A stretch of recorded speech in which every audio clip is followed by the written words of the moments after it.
Madam আপনার জন্য আপনার মৃত্যু শিকার ম্যাডাম। না না, মরবো কেন?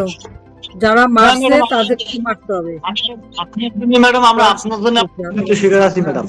না, চিন্তা করো না, কোনো ঠিক আছে, অসুবিধা নেই। আমি আসতেছি। আচ্ছা আচ্ছা, ঠিক আছে। হ্যালো, জি হ্যালো।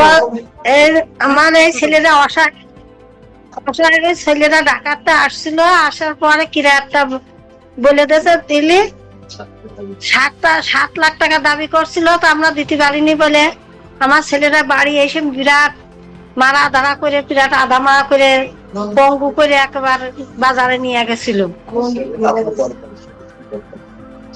তাই আমরা আমলিক করি, এই জন্য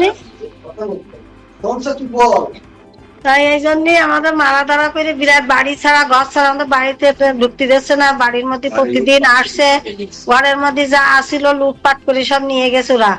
আমরা এখন বাসায় যেতে পারছি না। এখন আমরা অসহায় হসপিটালে পড়ে আছি, বাচ্চারা নিয়ে, অসহায় ছেলেরা নিয়ে, চিকিৎসার লোক নেই, তারা দেখাশোনা কেউ করছে না। আপনারা যদি একটু সাহায্য করেন তাহলে আমার বাচ্চারা যদি বেঁচে যায়। সাহায্য করবো, চিন্তা করুন না, সাহায্য করবো, চিকিৎসা ব্যবস্থা করবো। হ্যাঁ, আল্লাহ আপনাদের বাসায় রাখুক, একটু করবেন। আমরা অসহায়, বিরাট অসহায় শোনা, আমাদের কিচ্ছু নেই, বাড়ির সব লুটপাট করে তারা নিয়ে গেছে, বাড়ি ঢুকতে দেয়নি। সব লুটের মাল উদ্ধার করবো, আর ওদের যা আছে তাই সবাই বিলাই দেবো, চিন্তা করেন না। খালি ধৈর্য ধরেন আর 3-4 মাস।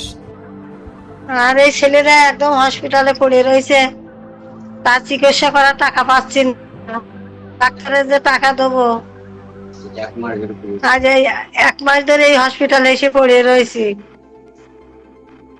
দেখে আমি খোঁজ নিই যে আমাকে